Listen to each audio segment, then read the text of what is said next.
RDC est une et indivisible. Que la population est étonnante, c'est qu'il faut tout arrêter pour faire face à cette situation. Et que nous ferons de cette terre richement bénie un réel havre de paix, de prospérité et de progrès social.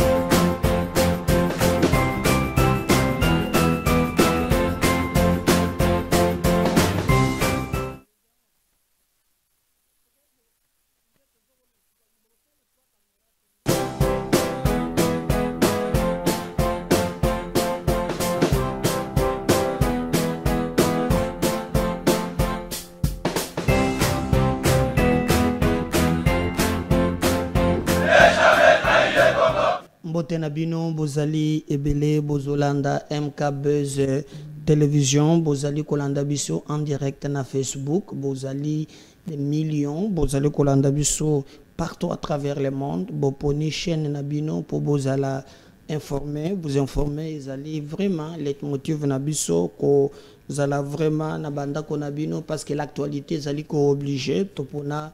MK Buzz Télévision pour bozala informer na manso mazali koleka na mboka na biso babetela yo lisolo te bakosa yo te ba yana makambo ya kozoba bato te esengeli boyeba ke ozali na media moko support na yo d'information ezali MK Buzz Télévision, tozali na TNT, toza en direct na Facebook, toza na YouTube, toza na Blue OTT International, tozali pe na Babouké Ebele. Merci de continuer à nous faire confiance.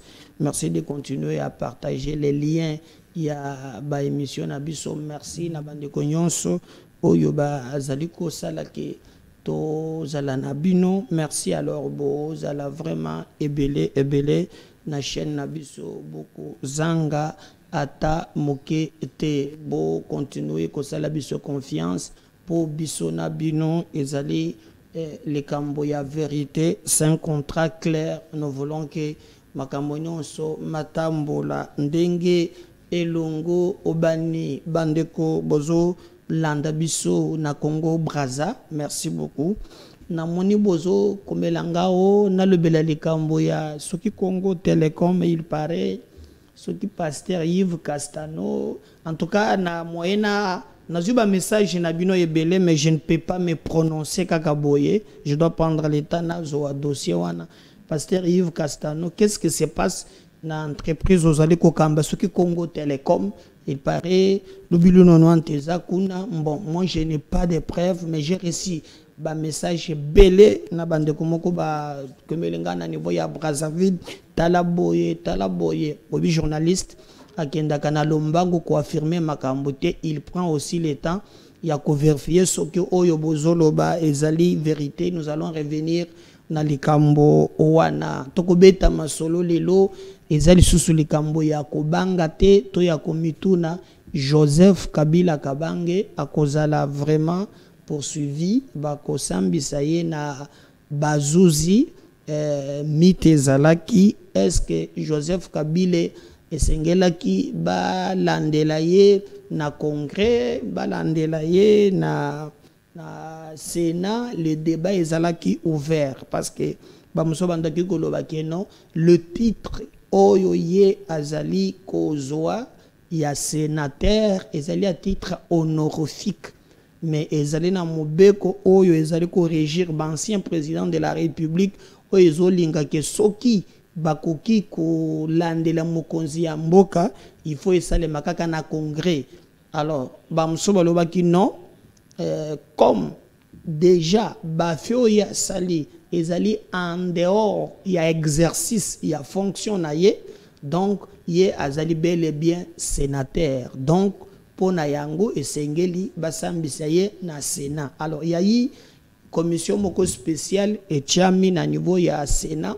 o esengaki ke basambisa bapesa position na bango cette commission ezalaki piloté na Christophe Lutundula na ba sénateur bazalaki 40 alors c'est là les informations tous les 40 bazalaki unanime pour être balokalo lenge ya balandela Joseph Kabila alors question pe ezalaki balobaki pourquoi bango ye auditeur andimi ke Constant Motamba apesa ya instruction à instruire ye na esika ministre ya défense apesa ba instruction wana. Je crois l'auditeur apesa ki ba élément oye convainca ki commission, et malgré ça cette histoire est là qui est ramenée na niveau ya plénière, parce que na ba pratique parlementaire quand il y a une commission ba ko ramener débat na plénière à ko débattre, parce que plénière azalaka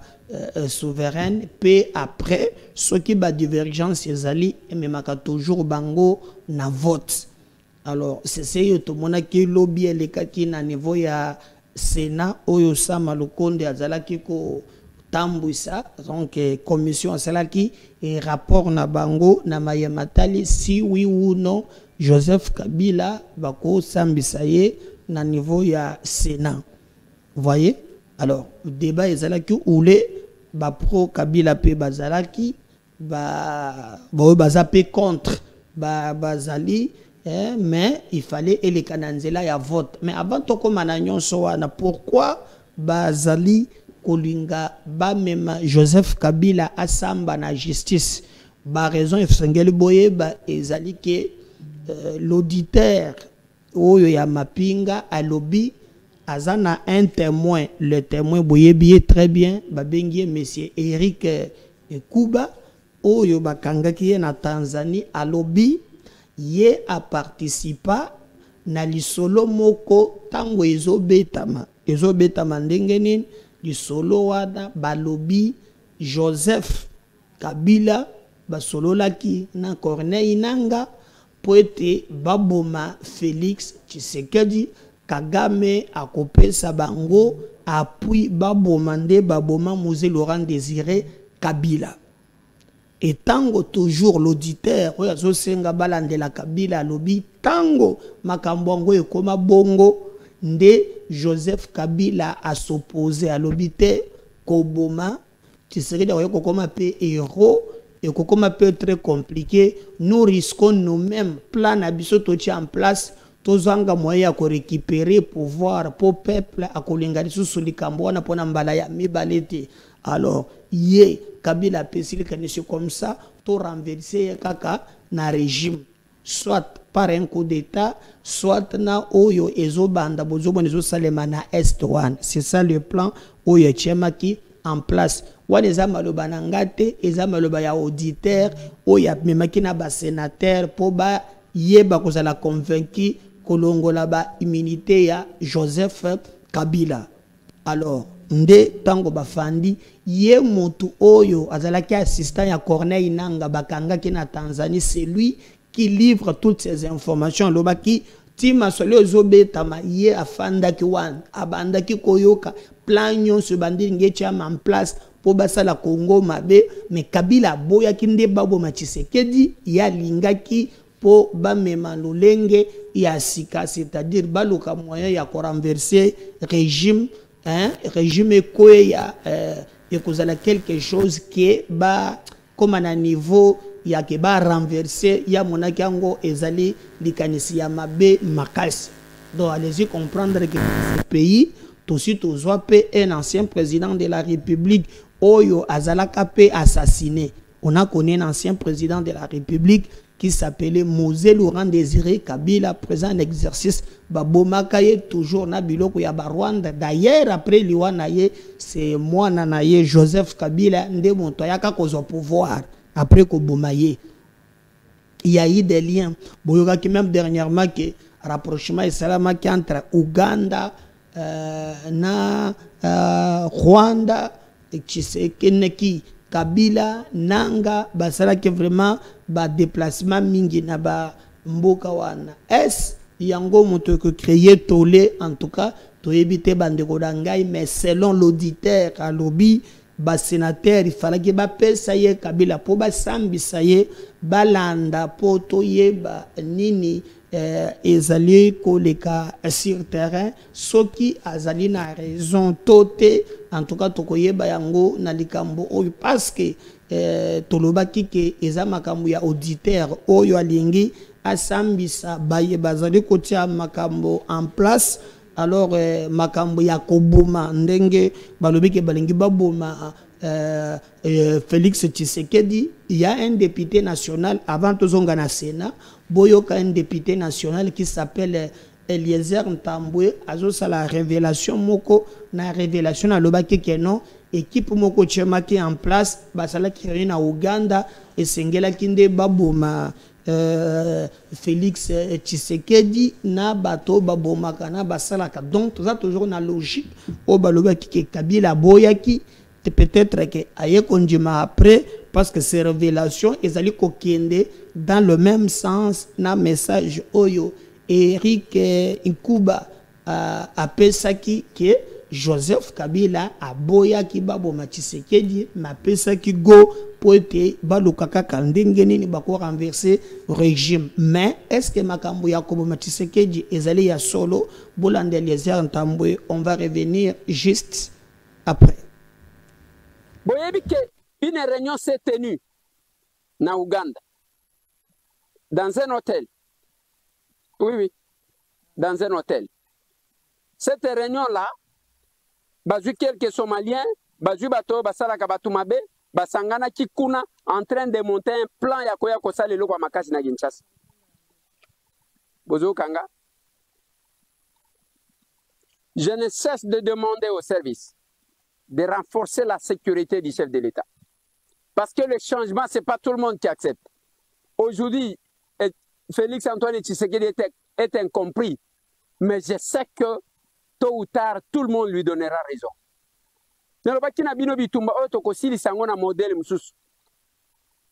Mais il y a eu une réunion. Oui, il y a eu une réunion dans un hôtel. Et bah, il y a une réunion où on est comme lui. Oui.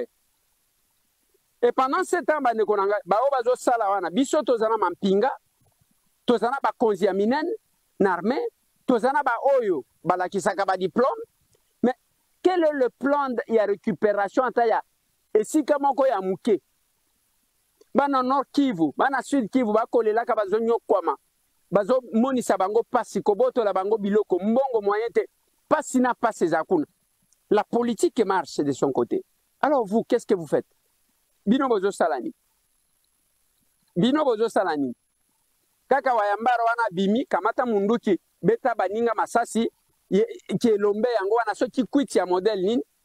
Boyebi ke j'espère que wana bolandi pourquoi Bazali Kolande la paix badebande Eliezer azopesa cette révélation qui est na Ouganda plan Yakoboma Félix Tshisekedi et c'est mis en place donc binomoko vous comprendre na Ouganda débat pays là qui baloba que Museveni c'est quelqu'un qui devrait aider Rwanda pour être bameka kozwa Kisangani, Bobosani débatté, Oyo Mwana na ya bandaki ko Twitter à tout moment, bien que ces derniers temps a changé discours, ya koloba ke ba kozwa lisusu Kisangani comme il pensait que kozala facile. Alors na makambo yekomeli ya États-Unis et autres et puis c'est un peu moins boulongana, mais là il fixe l'opinion en nous disant que non.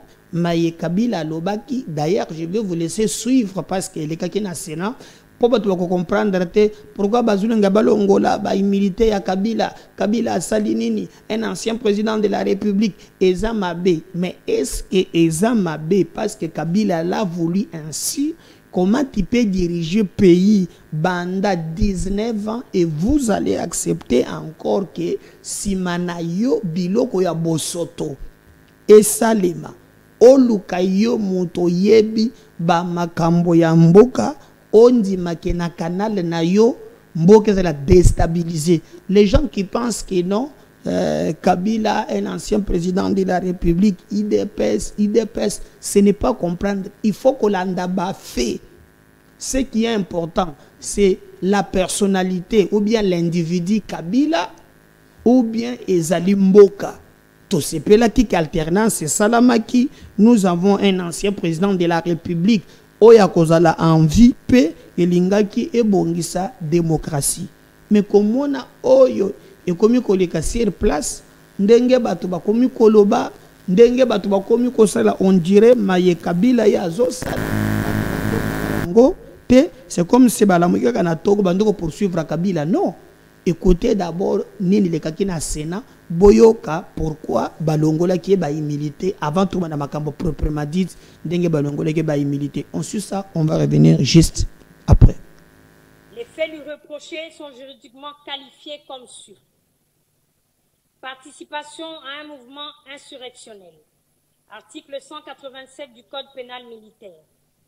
Par ses liens présumés avec le M23/AFC et les conseils fournis à ses dirigeants. Trahison. Article 188 du Code pénal militaire. Pour le soutien à un projet de renversement des institutions constitutionnelles en collusion avec une puissance étrangère. Participation à des crimes de guerre en raison de l'appui supposé à une organisation armée responsable de violations graves du droit international humanitaire. Statut de Rome, loi numéro 024/2021. S'agissant du caractère direct ou indirect de l'entretien de M. Corneille Nangaa et de la crédibilité du témoin, l'auditeur général a précisé que le témoin, M. Éric Nkouba, cofondateur de l'AFC, a assisté en personne à l'échange téléphonique entre le sénateur à vie et Corneille Nangaa à Kampala. Son témoignage a été jugé crédible et constant, notamment car recueilli également par la Cour pénale internationale. L'auditeur a affirmé sa confiance dans l'intégrité du témoin. En ce qui concerne la présence du sénateur à vie à Goma, outre les médias internationaux, l'auditeur général s'est référé aux déclarations publiques du secrétaire exécutif du PPRD, M. Serge Tchibens, sur TV5 Monde, confirmant cette présence. Il a indiqué détenir des preuves supplémentaires en rapport avec sa présence à Goma, mais lesquelles sont couvertes par le secret de l'instruction. Pour ce qui est des déplacements du sénateur à vie dans les pays hostiles et du financement du M23/AFC, l'auditeur général a affirmé que des investigations sur les flux financiers sont en cours. Toutefois, le contenu reste couvert par le secret de l'instruction. Les faits lui reprochés sont juridiquement qualifiés comme sûrs. Participation à un mouvement insurrectionnel. Article 187 du Code pénal militaire. Par ses liens présumés avec le M23/AFC et les conseils fournis à ses dirigeants. Trahison. Article 188 du Code pénal militaire. Pour le soutien à un projet de renversement des institutions constitutionnelles en collusion avec une puissance étrangère. Participation à des crimes de guerre en raison de l'appui supposé à une organisation armée responsable de violations graves du droit international humanitaire. Statut de Rome, loi numéro 024/2021. S'agissant du caractère direct ou indirect de l'entretien de M. Corneille Nangaa et de la crédibilité du témoin, l'auditeur général a précisé que le témoin, M. Éric Nkouba, cofondateur de l'AFC, a assisté en personne à l'échange téléphonique entre le sénateur à vie et Corneille Nangaa à Kampala. Son témoignage a été jugé crédible et constant, notamment car recueilli également par la Cour pénale internationale. L'auditeur a affirmé sa confiance dans l'intégrité du témoin. En ce qui concerne la présence du sénateur à vie à Goma, outre les médias internationaux, l'auditeur général s'est référé aux déclarations publiques du secrétaire exécutif du PPRD, M. Serge Tchibens, sur TV5 Monde, confirmant cette présence. Il a indiqué détenir des preuves supplémentaires en rapport avec sa présence à Goma, mais lesquelles sont couvertes par le secret de l'instruction. Pour ce qui est des déplacements du sénateur à vie dans les pays hostiles et du financement du M23/AFC, l'auditeur général a affirmé que des investigations sur les flux financiers sont en cours. Toutefois, le contenu reste couvert par le secret. J'espère que Wana Boulandi, pourquoi Bazolandela Joseph Kabila, parce que Nazomana Batou Bazali, qu'on détourné, peu attention, il y a Batou, il dépesté. Je crois Boulandi, Makambo, Oyo, pourquoi Mokozi Yakala, Bazali Kolandela ye, na ba témoin, na ba témoignage, ondenge makambo ezaleli ezalaki mabete soki mokonzi na biso ya kala akokaki kozala kaka awa tofandi na ye sans problème. Je crois que beauté à démocratie ezali na Ghana, na Sénégal, il y a des pays oyo bakonzi ya kala bazali penza pe makambo mazali Tambola très bien. Donc moi je pense que les problèmes ne va pas là oyo ba sénateur ba sali, mais au contraire l'attitude qu'affiche notre ancien président de la République.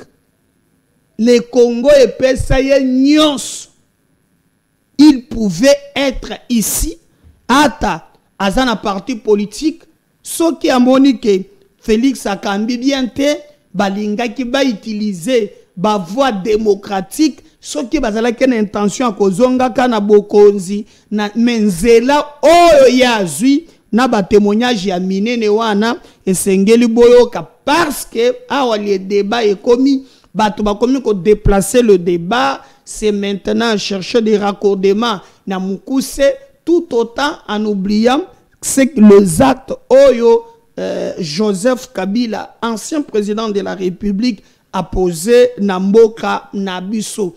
Mais parce que TVza Radio T, Botala Koma, Ndenge, Basambi Sakiye, d'ailleurs, Ababa Banda Makambunyonso, Samalukonde, Apesi Kabila Kabange, Joseph Parole, TVza Radio T, Botala Koma, Bapesi Parole à se défendre pour Babengi Sakiye, aya ko répondre, TVza Radio T, Bolanda. Extrait au juste séquence, on revient juste après.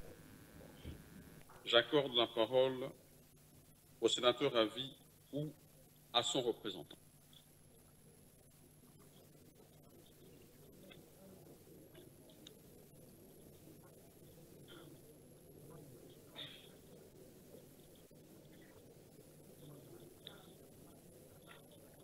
Je constate que tous les deux ne sont pas présents dans cette salle.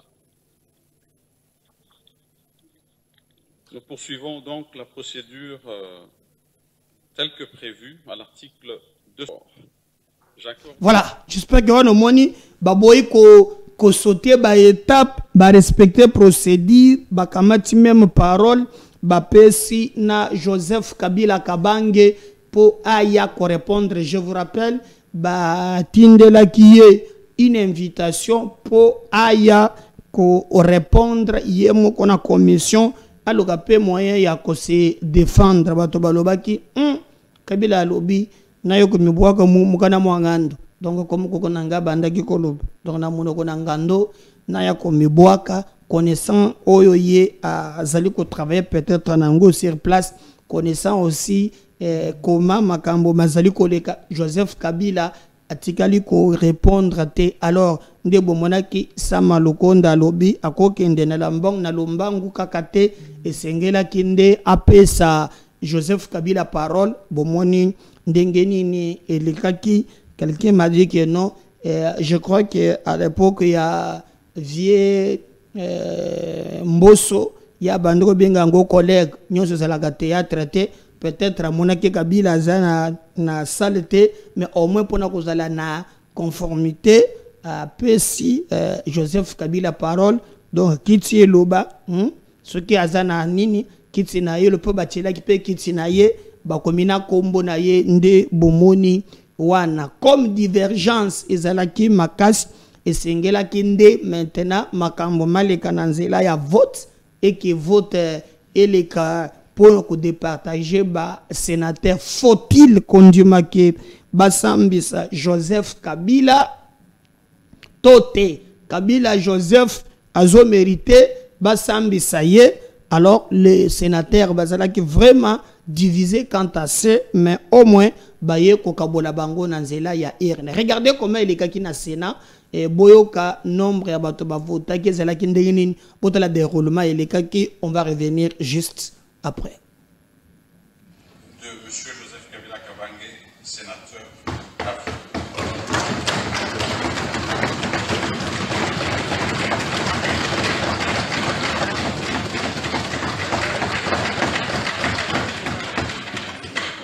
Sénateurs et chers collègues, à présent je demande à l'honorable rapporteur de donner lecture de la résolution relative au vote que nous venons d'exprimer. Le Sénat autorise les poursuites et lève les immunités de M. Joseph Kabila Kabange, sénateur.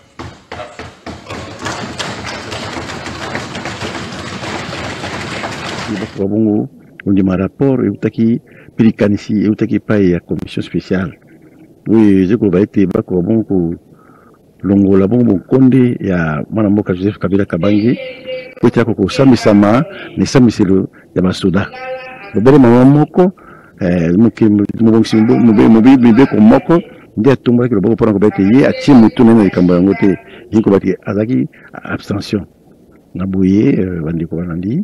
Je suis été nous sommes c'est ah ouais quand tout bon assemblée tout kabisanga bon ni sapi mi tumbo maki miko tuma mabongo la kisama bona kati ya mitu ya nikomana na kati ya masanduku ya maporomi ozami liboso na biso to éviter pour te bon page bele tu chetu mutu bondo batanyi lo buni bwa bana bakongo munga la baje baleke lambanzi yabo bayikwela kambwendela mu matunga makwa mato mashara to kumuna ba muba ku bana bakongo munga tana basakulu kulunkulo a est babika kwela kalubwendela muji tunge jino bajibe munyokani kabemba munyoka jinyoka muri kwambo ate kumushi mu byanza bya bandumbululu kumushi mu byanza bya banzuje bwa sebo bonkamba byo manye mushindu kayo kale buni cha kumulumbulisha bilondeshe la nyanda ijubika ba mubanda nayi chikala kabiji chileje lo kujaba bonso badibika le bele byanze muchimuchilo chambula mataji batuta bapatula bamani to basikwenza mutu jibaso kwenza le ujutu londa kajangani bikala chileje lo le badiba ke ban franc ya futa da be mutu bambula mataji malu matul mapu mo tunga jetu muchindo ka mo kwanda muno ko mina malu kaji kujisa boko abwa baba dibika ni franc ya bon franc ayo mbwa kala bato ampanda kujibanto mbweje bwa chingani bobo afadibika baba bato ampanda hapo muvita yayi mujubende bayibi ba jama mujubende bende bayibi ba or mujubende bayibi ba cobalt mujubende bayibi ba macuivre kajiba fu moyine bajibu ba shipabu bana babo bafu moyine yo meni vite ijubika la bakebesha yayi bukelenka ibuka luji mbo kubwangata kajiwoni masha bantu pashi si bukelenga bwa bululu kabakala bukelenga bwa kanana to kajimuntu kwa njinanga jajitunga jenda muntu jumikala musu bwanji tungende jetanta kini mokwazi nyabe akaba kashala to waloka tukitwambane ndeka chende mu mabunyi utwanu kumanyika kaituji ndeka chende mu mabunyi umanyika muso kumujima ujuwe imana wabani kaka yeye muntu mulo achishebilamba papa muntu mwakijila papa nunkwe umuntu lelo muntu kawazimya myambi ukajua zimalu Marabosi Diambouina Mbuta Joseph Kabila Kuzaka Salle. Regardez par exemple ce sénateur que vous voyez sur votre là 86 avec ses 18 87 Laurent Désiré Kabila 88 que quelques 3 ans et 89 demi. Joseph Kasavubu n'a fait que près de 5 ans et aujourd'hui c'est Félix Antoine Tshisekedi Tshilombo.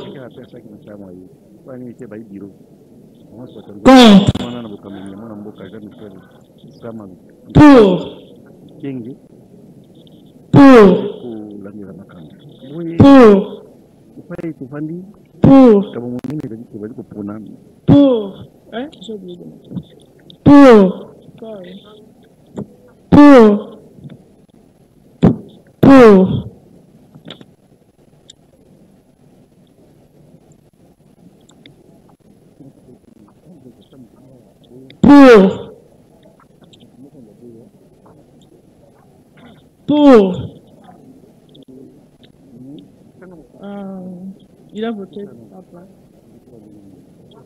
Non, il a voté pour contre.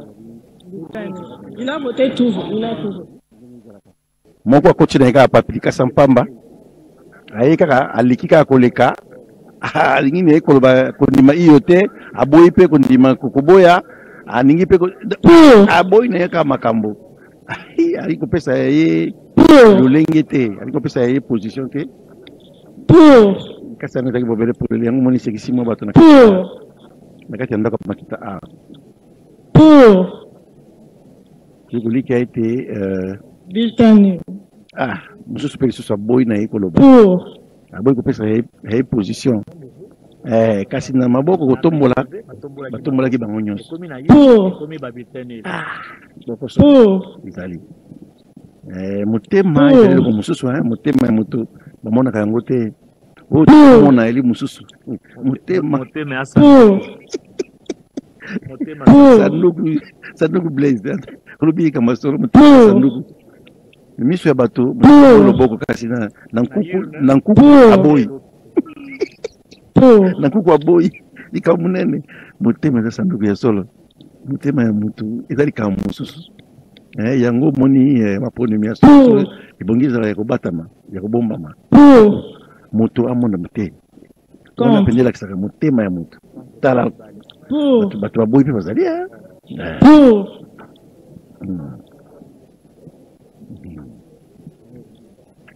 les kasa ya pamba non baba nul akomi le côté nzoka nde batombolaki maboko bamosusu ndeka mpona kolakisa na baninga kasi ezalaki mpenza likambo ya motema te ezalaki likambo ya motema te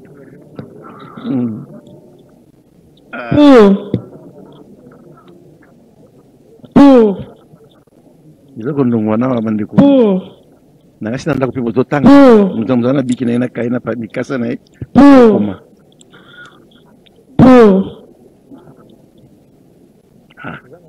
tosala koboni lingi sila sombele suka bisanga bolobo suka bingwe tokomi na ntango oyo putulu emataka matikalaka pamba te koyebana siasa epi nani aboyi na nandi motango na bango koyebana siasa epi mpe tokoyeba soki bakosambisa kabila ka bango to te na bisambiso ya basoda 5.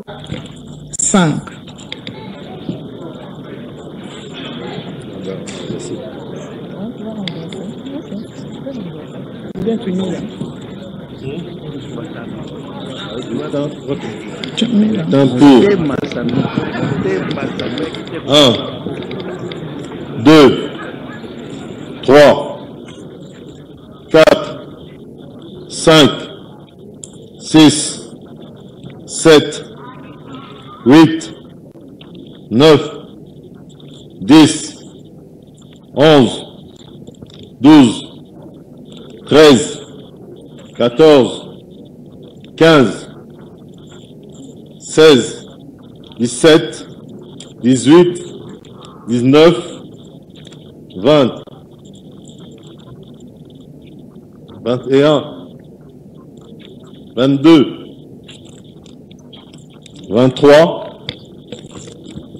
24, 25, 26, 27, 28, 29, 30, 31, 32, 33, 34, 35, 36, 37, 38, 39, 40, 41, 42, 43, 44, 45, 46, 47, 48, 49, 50, 51, 52, 53, 54, 55, 56, 57, 58, 59, 60, 61, 62, 63, 64, 65, 66, 67, 68, 69, 70,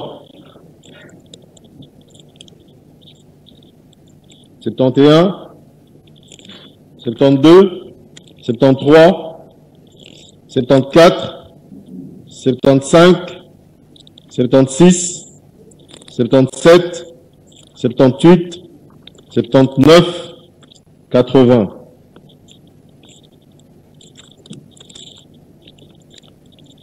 81, 82, 83, 84, 85, 86, 87, 88.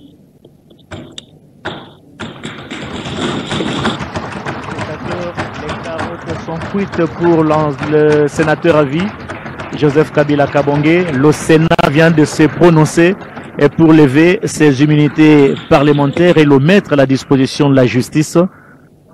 88 votants sur les 98 députés. Voilà, j'espère que débat est allé sous-souter. Wanande les kakina Sénat, tolingaki toyebisabino 88 sur 90 personnes oyoba bazalaki sur place nde ba votaki. Donc Sénat ba autoriser lolengeni ni tokoki ko ndima basambisa ancien président de la République démocratique du Congo.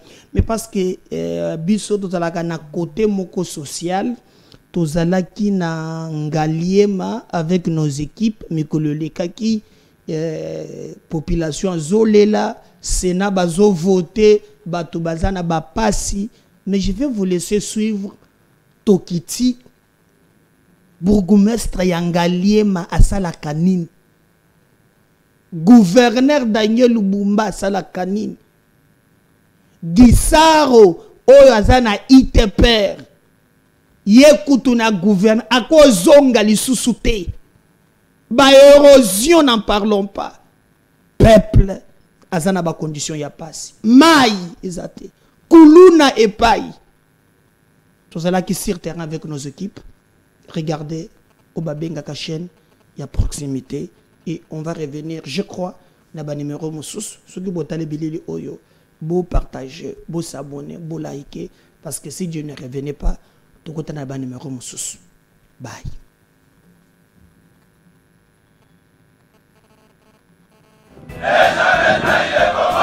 La RDC est une et indivisible. Que la population de tout le monde, c'est qu'il faut tout arrêter pour faire face à cette situation. Et que nous ferons de cette terre richement bénie un réel havre de paix, de prospérité et de progrès social.